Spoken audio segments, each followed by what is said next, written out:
Hey painting friends, here is Michael again and welcome back.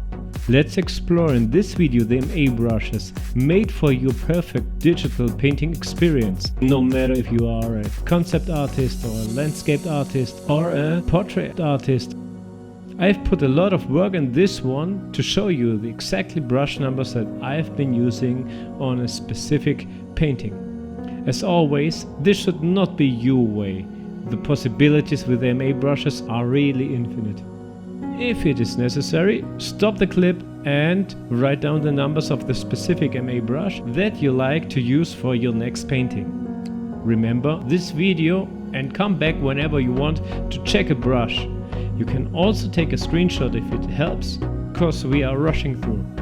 This is part 1 of a 2-part series. And now, let's go!